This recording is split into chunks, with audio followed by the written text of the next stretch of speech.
My daughter-in-law mocked my handwriting on a birthday card, so I stopped writing the checks. She asked where the college fund went. I said, to someone who reads between the lines.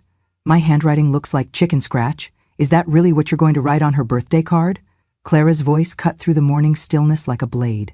I was sitting at the kitchen table, the soft sunlight filtering through the curtains, a cup of tea cooling beside me. In my hand, a fountain pen trembled slightly, more from age than from emotion, as I finished the last word of a message I had written 100 times before. "Let me rewrite it for you," she said, already snatching the card from my fingers before I could reply. "It's embarrassing. I mean, what if her little friends see this? Kids can be cruel." I looked down at the purple ink still drying on the corner of the card, my familiar loops and slants now branded as something shameful. I said nothing. I've learned silence is often stronger than protest. The card was for my granddaughter Lily, 5 years old that week. I had spent the night before wrapping her gift, a handcrafted wooden jewelry box lined with velvet, the kind I used to dream of having as a girl. I'd tucked in a tiny gold bracelet too. Real gold, not flashy, just simple and dear, like how I thought love should be shown. I'd also planned to include a check, like I did every birthday. Nothing extravagant, just a few $100s toward her future. Every year, quietly, I set it aside. I never made announcements about it. No one asked, no one thanked me. But I believed in doing right, even when no one watched. Clara scribbled something quickly in the card and sealed it without letting me see. Then she handed it back with a clipped smile. "There, much better." I nodded. My hands went back to my tea, which was now cold. I didn't speak of it on the car ride to the party. My son Michael drove us. He was distracted, as usual, taking work calls on Bluetooth and half listening when I mentioned the weather or how tall Lily had grown. At the party, the house was filled with pastel balloons and other mothers complimenting Clara's decor. I was directed to a seat near the kitchen again, close to where the snacks were set up. "They'll call you when it's time for cake," Clara said without looking at me. She was busy adjusting the cake topper, a glittering pink number 5, her manicured fingers moving fast and practiced. I sat there, hands folded in my lap, watching my family through a pain of separation I couldn't name. I was present, but not part of them. Visible, but barely seen. Eventually, Lily ran up, squealing, throwing her arms around my waist. "Grandma, you came!" I knelt down slowly, hugged her tightly. "Of course, sweetheart, I brought you something special." I handed her the wrapped box. She tore it open and gasped when she saw the bracelet. Clara, standing nearby, smiled. Not at me, but toward the cluster of other mothers watching. "Grandma's always been good at the old-fashioned stuff," she said. "She even wrote a card. Well, I fixed it up a bit." There was laughter. Small, polite, and yet slicing. That night I sat alone in my room, the wrapping paper and ribbons still fresh in my memory. I took out the checkbook I always kept in the side drawer. I held the pen, but did not write. Instead, I stared at the last check I had written, a donation for Lily's preschool fundraiser Clara never acknowledged. I folded the checkbook shut. That night, I made a decision I had never considered before. I would stop writing checks, stop pretending my presence in their lives had to be bought, validated through numbers. I had mistaken generosity for belonging. I had confused silence for dignity. But when someone takes your silence as permission, it's time to speak, even if it's only with your absence. They wouldn't notice right away. They never do. But when they asked where the college fund had gone, I knew I'd have the answer, and they wouldn't like it. Not because it was cruel, but because it was true. I used to think of Clara as the daughter I never had. When she first came into our lives, she was all charm and warmth, bright eyes, quick laughter, soft hands that always reached for mine at family dinners. She called me Mom from the very first month after the wedding, not Mrs. Harper or mother-in-law, but just Mom, like it came naturally to her. And I let it in. Ooh, I let it in. My son Michael had always been quiet, careful with his heart. When he brought Clara home, I saw a change in him, a light that hadn't been there before. I told myself, if she makes him smile like that, then she must be something special. The first time she hugged me, it was in the kitchen, after we baked cookies together for Michael's birthday. Her hands still smelled of vanilla. "You remind me of my mom," she whispered. "She passed when I was 15. I wish she could have met you." That broke me. Maybe that's why I did what I did later. Maybe I saw the hole in her life and tried to fill it, not just with affection, but with the kind of generosity a mother gives without needing to be asked. When Michael and Clara were saving for their first home, they came over for dinner one evening, nervous and fidgeting. They hadn't planned on asking for anything, or so they said, but I could see the strain on their faces when they talked about rising interest rates and their small down payment. That night, after dessert, I slipped an envelope into Clara's hand. "It's not much," I said, "but maybe it'll help you two breathe easier." Inside was a cashier's check, $25,000, 0 cents. My late husband and I had saved it over the years, originally meant for emergencies. I didn't write my name anywhere on the deed. I didn't ask for it to be repaid. Clara cried when she opened it, real tears. She hugged me so tightly I could feel the tremble in her shoulders. "Mom, you don't know what this means to us," she said. That was the Clara I knew, or thought I knew. In the months that followed, our bond deepened. She'd call just to chat, tell me about her day, ask about my plants or my arthritis. We'd go shopping together, just little things, groceries or outfits for Lily, when she was still just a dream in Clara's belly. When Lily was born, I was the first to hold her after Michael. I remember the way Clara looked at me that day, tired but glowing, and said, "She's going to be so lucky to have you, Mom." I was already setting money aside then, $50 here, $100 there, quietly, methodically. I opened a separate savings account in Lily's name, but never told Clara or Michael. I just wanted to build something solid for her, something that didn't need announcements or acknowledgments. Every winter, I bought her coats. Every spring, I sent money for her swim lessons. When Clara's car broke down after Lily turned 2, I handed over the keys to my old sedan. It still ran well, and I didn't need much. "Oh, Mom, you're a lifesaver," Clara said, smiling from behind the wheel as she adjusted the seat. But then, slowly, subtly, the tone began to shift. The phone calls became shorter, the hugs more polite. Mom became Michael's mom when she spoke about me to others. I noticed it first at a play date when she introduced me to another mother as, "This is Michael's mom. She watches Lily sometimes." Sometimes. I brushed it off. Maybe she was tired. Maybe it was stress. But then came the comments. Passive at first, then pointed. "Thanks for the help," turned into, "It's great that you're still able to contribute." When I handed over a check for Lily's ballet tuition one day, Clara nodded without looking up and said, "That should cover the next term." Great. No more thank yous, no more hugs. One afternoon, Clara mentioned Lily needed new clothes for preschool. "There's a sale at the mall this weekend," she said casually, stirring her coffee. "You might want to swing by, size 4T. I blinked. "You mean you want me to go?" "Well, you always do," she said with a shrug. "And you know her size is better than anyone." It wasn't a request, it was an expectation. That's when it began to dawn on me. All those gestures I thought were love had become duties. And duties, when repeated without recognition, begin to feel like servitude. Still, I kept giving. I told myself, it's for Lily, not for them. Children shouldn't suffer because adults forget kindness. But the truth is, I missed the way Clara used to look at me. With warmth, with respect. I missed being seen as someone who added value to their lives, not just as a backup wallet or unpaid babysitter. The final straw came a few weeks before Lily's 5th birthday. Clara called, brisk and businesslike. "We're booking a party venue," she said. "It's $600, 0 cents to reserve. Do you want to send your part this week or next?" My part? I sat there, holding the phone, feeling the words coil in my stomach like something sour. I sent the check. But it wasn't the money that hurt. It was how effortlessly she had turned generosity into an invoice. That night, I took out the family photo album. I turned through the pages slowly, pausing at the image of Clara and me baking cookies, the way her arm curled around my shoulder. I traced her smile with my fingertip and wondered if it was ever real. Maybe it was, once. But some people don't stay who they were when they needed you. Some people change, not all at once, but in degrees, until the version of them you loved is just a shadow, polite and cold.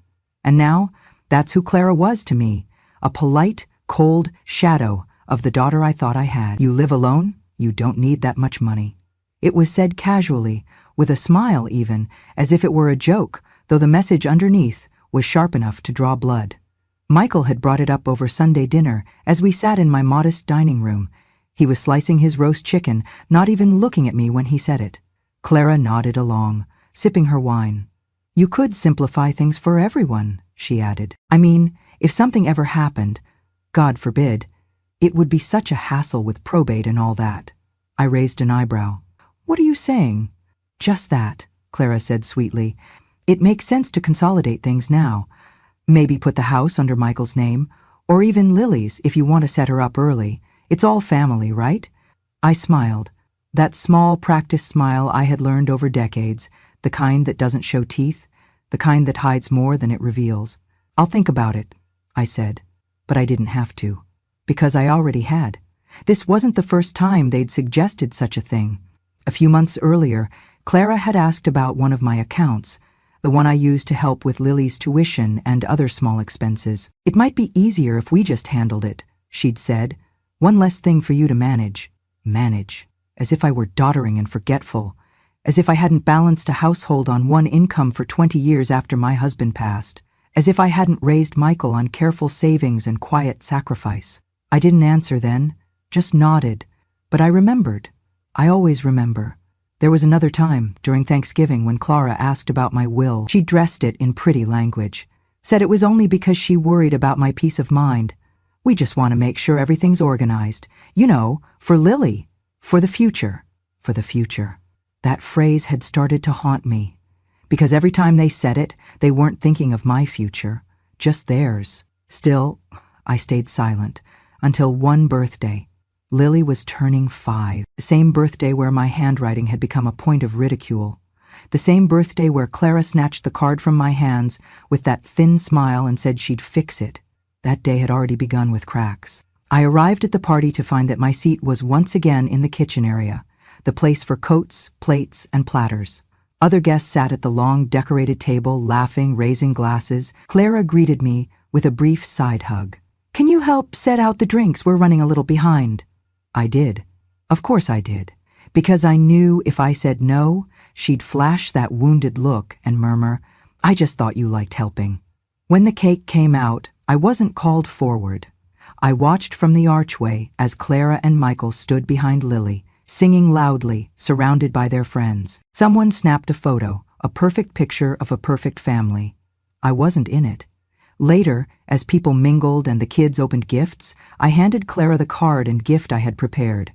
She looked down, barely glanced at the handwriting before muttering, Still with that pen, huh? I said nothing, just smiled. My hands were shaking slightly, but I tucked them behind my back. Your handwriting is like chicken scratch.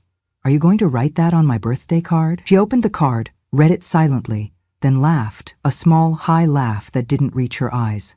Your handwriting is like chicken scratch, she said in Vietnamese, thinking no one else would understand. Are you going to write that on my birthday card?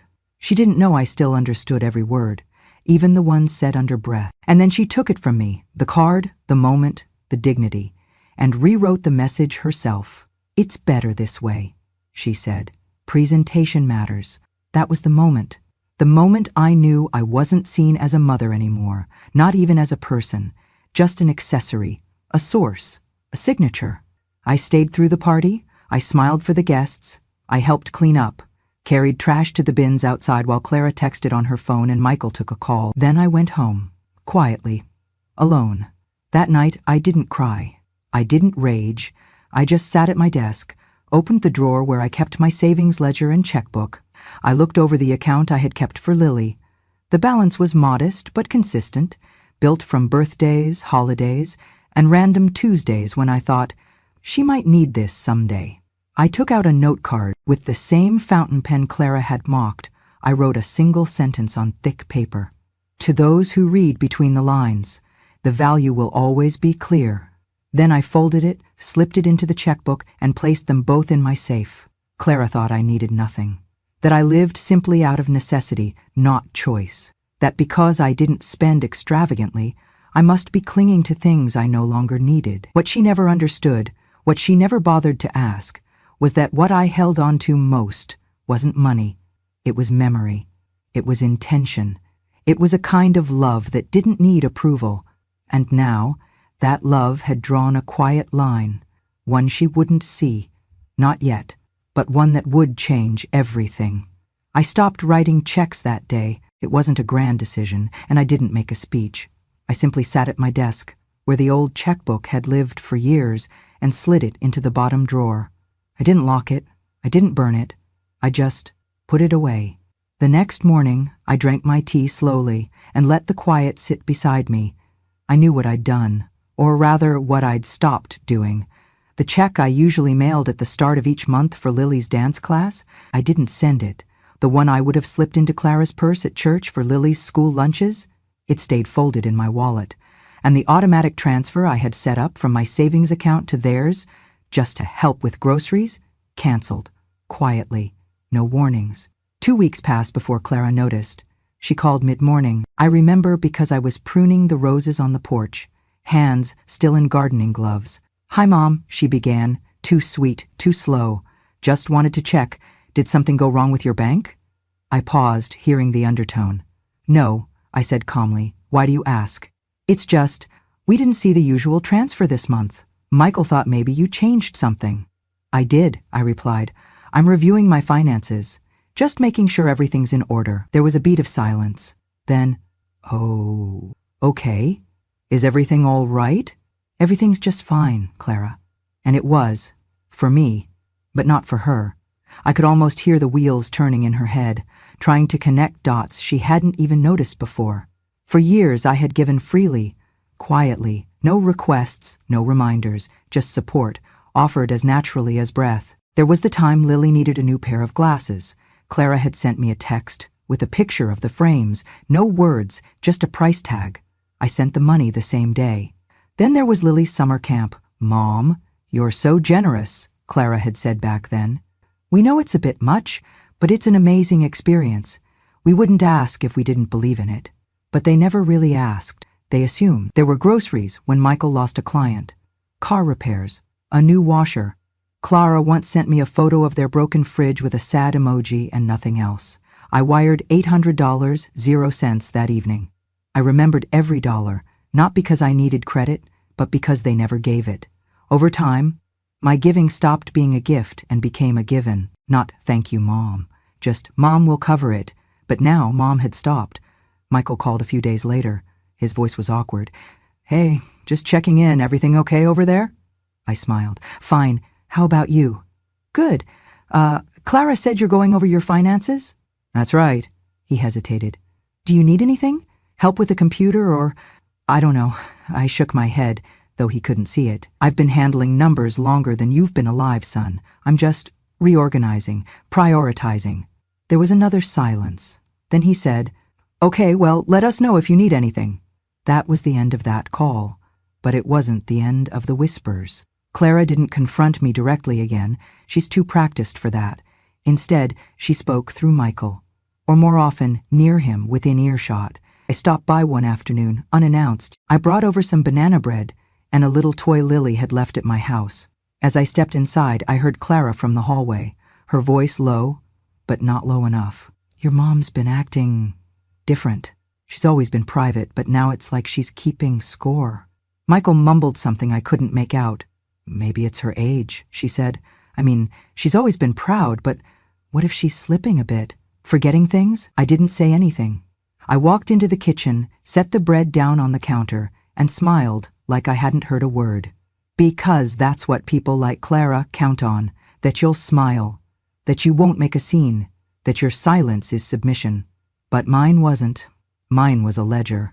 For every time she rolled her eyes at my gifts but cashed the check, for every time she changed my words in front of Lily, for every time she smiled at my face and questioned my worth behind my back. She had mistaken my generosity for gullibility, but I wasn't a fool. I was just a mother. And now, I was a mother with boundaries. A week later, I received an email. Not a call, an email. From Clara. Subject line, "Just a thought."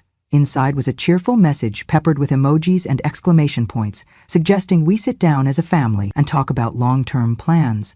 For Lily's education, for the house, for what matters most. She even included a spreadsheet labeled Shared Future, with columns for contributions, goals, and projected needs. My name was at the top of every contribution row. I closed the email. That evening I wrote a letter, not to Clara, to myself. I wrote out every moment I could remember where love was traded for obligation. Every time my giving became invisible. Every time I said yes when I should have paused.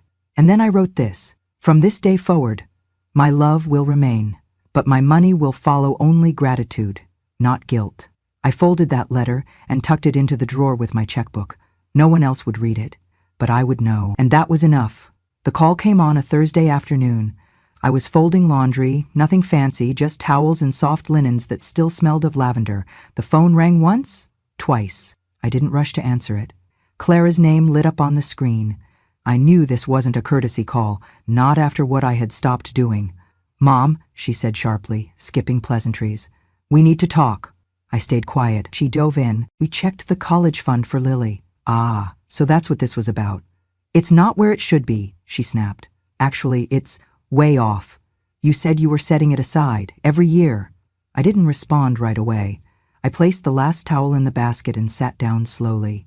"I did set something aside," I said, calm and firm. "Then where is it?" she hissed. "Where is the money, Mom?" "You promised us. You promised Lily." Her words tumbled over each other, panicked, accusatory. The shift from us to Lily was fast, telling. "You said you'd take care of her education, that you were helping with the future. So what happened?" I paused, letting her words hang in the air before I answered. "I gave it," I said. "To who?" Her voice rose. "To who?" I took a breath. "To someone who reads between the lines," I said. "Not just someone who knows how to count the zeros." There was silence. Then a sharp intake of breath, not pain, not sadness, rage. "What the hell does that mean?" Clara shouted. "Is this some kind of game? You think this is funny?" I didn't flinch. "No," I said simply. "You're punishing us." "Punishing Lily?" "No," I cut in. "I'm protecting Lily. From entitlement." Clara was seething now. I could hear her pacing. "You think this makes you noble? You think you're teaching us some kind of lesson? You lied, Mom. You said you'd provide for her future." "And I did," I said quietly. "Then where's the fund? Tell me. Where is the money?" I stood up, walked over to the small safe I kept in the study. "Gone," I said. "Reallocated? To who?" "You don't know her," I said. "But she knows gratitude." "Are you serious right now?" Clara screamed. "You gave Lily's college money to a stranger?" "Not a stranger," I replied, opening the safe. "A girl who writes thank you cards in her own handwriting, who visits without needing something, who once looked at me like a person, not a purse." Clara was breathless on the line. Then her voice returned, low and dangerous. "You're insane." I smiled. "No," I said. "I'm finally clear." And I hung up. Then I reached into the safe and pulled out the sealed envelope. Inside was a cashier's check, made out to a young girl named Ellie, a cousin's daughter I'd only met twice but never forgotten. When her mother passed, Ellie wrote me a letter, a full page of trembling script. She thanked me for sending flowers, even though we weren't close. She'd remembered I'd once complimented her singing at a family reunion. "It meant so much," she wrote. "Not many grown-ups see kids that way." She was 14 then. She's 17 now. Quiet, bright, polite. No one in the family really saw her, but I did. Last Christmas, she sent me a handmade card, a drawing of a little cottage with flowers in the window. Inside, she wrote, "You make me feel seen. Thank you for believing I matter." That card stayed on my mantel for months. I folded the check into a new envelope, addressed it carefully, and placed it in the outgoing mail. Ellie didn't ask for a college fund. She didn't expect anything from me. That's exactly why she deserved it. I knew what Clara would do next. She'd tell Michael. He'd call, confused, torn between his mother and his wife. There would be accusations, guilt, maybe even legal threats. But they couldn't undo what had already been done. Because some things aren't written in ink or digits. Some are written in behavior, in choices, in the way people treat you when they think you have nothing left to give. That night, I sat by the window and watched the sunset behind the garden. The phone buzzed again. I let it ring. I had made my decision, and it was final. It started with a casserole. Clara arrived one Sunday afternoon with a pan of something too rich and too creamy, a dish she knew I couldn't stomach since my gallbladder surgery. But she placed it on the counter with a beaming smile, kissed me on the cheek and said, "We just wanted to spend some time with you." That "we" included Michael, of course, who trailed in behind her, silent as ever, carrying a bottle of wine I would never open. They didn't come often anymore. Not since the checkbook had gone cold and the college fund had disappeared without fanfare. But here they were, full of saccharine charm and polite inquiries. We sat in the living room. Clara folded her legs under her neatly and leaned toward me. "You know, Mom," she began gently, "we've been thinking." Dangerous words, I thought. "About the future," she continued. "About making sure everything is secure? Protected?" I sipped my tea. "Protected from what?" She smiled. "Not from anyone in particular, just from the unknown. You know how things can be, courts, taxes, confusion. We just want to make sure your wishes are followed." "I already have a will," I said. Michael cleared his throat. "Yeah, but it's been years, hasn't it?" 17, I replied, not missing a beat. Clara gave a practiced little laugh.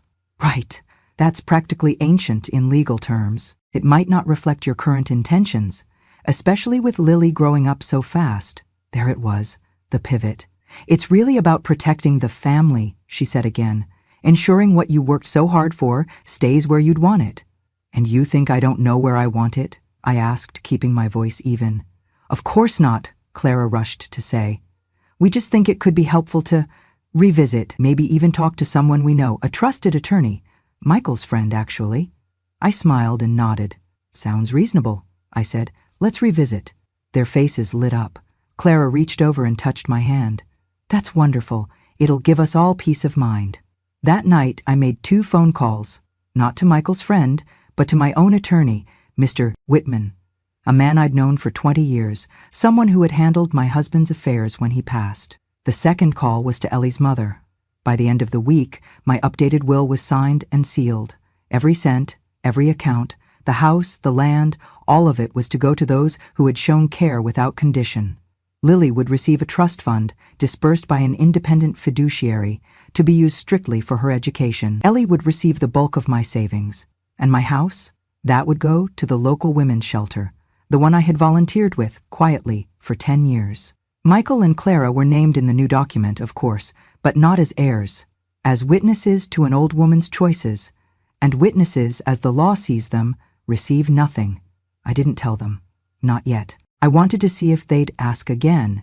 They did. 3 weeks later, Clara brought it up during brunch, feigning concern as she passed me a slice of dry toast. "Have you thought about that will, Mom?" I nodded. "It's taken care of." "That's great. Did you go through Michael's guy?" "No," I said. "I have someone." She paused, the knife in her hand hovering above the butter. "Is it someone you trust?" "Absolutely." Michael said nothing, just sipped his coffee and looked out the window. That afternoon, I walked them out to the car. As they got in, Clara leaned out and said, "Thank you for listening. It means a lot." I watched them drive away, my heart steady. That evening, I was watering the flowers along the side of the house when I heard their voices through the open window. They didn't know I was near. "She said she handled it," Michael murmured. Clara sighed. "She probably just updated some old document from the 90s. Don't worry, she's not thinking clearly anymore." I froze. "She's always been sharp," Michael said, though his voice lacked conviction. "She's slipping," Clara snapped. "You saw how long she took to answer about the trust. It's only a matter of time before she gets confused about everything." I turned away from the window, my hands clenched on the garden hose. Slipping. Confused. Funny how people label you incapable when you stop giving them what they want. I went inside, pulled the envelope from my safe, the one with the notarized will. I held it for a moment. Just held it. It was heavy, but not with paper. It carried years of love, of silence, of knowing looks, of watching the people you raised morph into something colder than strangers. I slid the envelope back into the drawer and locked it. Let them think what they wanted. I had never been clearer. The invitation arrived in an envelope lined with gold. Clara had even embossed it with my initials, M.H., in delicate cursive across the front, as if she thought fancy paper could erase the weight of years. "You're invited to Margaret Harper's 75th birthday celebration." For Lossie. Impersonal. But I smiled nonetheless. They were planning a party. A big one from the looks of it, and I wasn't naive. This was less about celebration and more about presentation. A soft PR campaign. "See how well we treat her," it said between the lines. "Look how much we love our matriarch." I could see Clara's hand in every detail. The hotel ballroom, the caterer's name in bold type at the bottom, the RSVP number that didn't belong to my son but to her personal assistant. I was a guest at my own birthday. But I went, not because I wanted to bask in attention, but because I had my own reasons, and a message that would not go unheard. The room was full when I arrived, about 40 guests, most of them distant family, some friends I hadn't seen in years, and more than a few Clara had invited for her own social clout, women in pearls and men in cufflinks, laughing over wine they hadn't paid for. Clara greeted me at the entrance, arms wide. "You look beautiful, Mom," she gushed, air-kissing both cheeks. "That color really suits you." "Thank you," I said evenly. I wore navy blue, dignified, unbothered, and my mother's brooch pinned to my collar. I always saved it for moments that mattered. Michael stood behind her, giving me a small smile, his eyes tired. He didn't speak much these days. I often wondered if the silence was shame or simply habit. The evening unfolded in a well-rehearsed rhythm, toasts, courses, polite laughter. I watched Clara glide from table to table like a hostess in her element, her smile precise, her tone practiced. Then came the cake, a towering creation of cream and roses, wheeled out to applause. Clara took the mic before I could react. "Everyone," she called. "Let's take a moment to honor the woman who's held this family together through thick and thin with grace and strength." She turned to me, eyes gleaming. "Mom, thank you. Thank you for always loving us, for giving, supporting, and being the heart of this family. We're so grateful." She gestured toward the guests. "We all are." Applause. I stood slowly, taking the microphone she offered. Her smile lingered, confident, waiting for me to echo her sentiment, to play the part. I looked around the room. Faces I loved, faces I tolerated, faces that had only learned my name recently. Then I turned to Clara. "I've been thinking," I began, "about the things we give and how we give them." The room quieted. "For 75 years, I've given many things.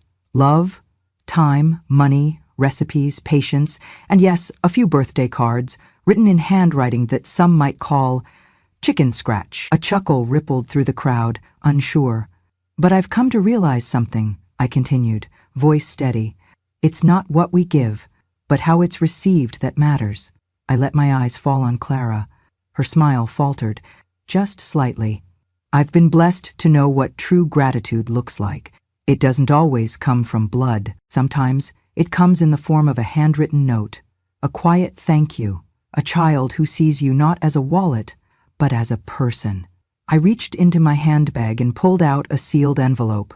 "This," I said, "is a letter and a gift for a young woman who once wrote to me without expecting anything in return. She reminded me that dignity doesn't come from wealth, it comes from being seen." I turned to Ellie, seated at the very back, humble in her blue dress, eyes wide. "This is for you, Ellie." I walked over and placed the envelope in her hands. She clutched it with trembling fingers. "It's enough to pay for 4 years of college. Full tuition, room, books, everything." The room gasped. I turned back to face the crowd, my voice soft but sharp as a needle. "I love those who can cherish even my crooked letters, because in those letters I left pieces of my heart." Then I looked directly at Clara. "And I've learned not everyone deserves them." Silence. Stillness. Clara stood frozen, her smile now a mask she couldn't hold up. A flush crept up her neck. She blinked rapidly, as if unsure how to reclaim control. Michael looked down at his hands. Ellie burst into tears, and I pulled her into a hug. "That's what family feels like," I whispered. I returned to my seat, the room still stunned, the candles on the cake flickering quietly. No one sang. Later, as the guests trickled out, Clara approached me. "That was dramatic," she said, voice low. "No," I replied, "it was honest." She clenched her jaw. "You've embarrassed Michael." "No," I said again, "you've silenced him. I just gave him back his voice." She said nothing more. Ellie came to me before leaving. She held the envelope like it was made of glass. "I don't know what to say." I smiled. "You already did. Years ago, in a little card you made yourself." She nodded, eyes shining. That night, I returned home alone, but not lonely. The silence wasn't empty. It was earned. The house is quieter now. Not empty, no, never empty, but full of something different. Peace, maybe, or the absence of expectation. I wake when I please, make tea the way I like it, tend to my little garden of roses and mint, and write. Most mornings, I sit at the kitchen table with a notebook open in front of me. I write longhand, even though my fingers are stiff and the pen shakes sometimes. It doesn't matter. I'm not writing for anyone else. These words are just for me. The phone rings less often. That used to hurt, but now it feels like freedom. There are no more requests for money, no more veiled suggestions about family responsibility. No one drops hints about inheritance or trust funds or house deeds. They all know now where everything went. Or rather, to whom. I hear bits and pieces from Michael. He sends the occasional photo of Lily, growing taller and more aloof each year. Clara doesn't call. I don't expect her to. Our chapter ended with that birthday party, closed like a book returned to the shelf. But Ellie writes. Every month, without fail, she sends me a letter. Real letters, ink on paper, with doodles in the margins and pressed flowers between the folds. She tells me about her classes, her dorm, the snow and winter, the late-night talks with her roommate about life and the future. She writes like someone who sees the world and wants to understand it. And one day, she visits. It's spring when she arrives, unannounced, with a small bouquet of violets from campus. She hugs me like she means it, helps me bring in the groceries, and insists on making tea. Then she pulls out a piece of paper, folded neatly, and says, I brought something I wrote for one of my classes.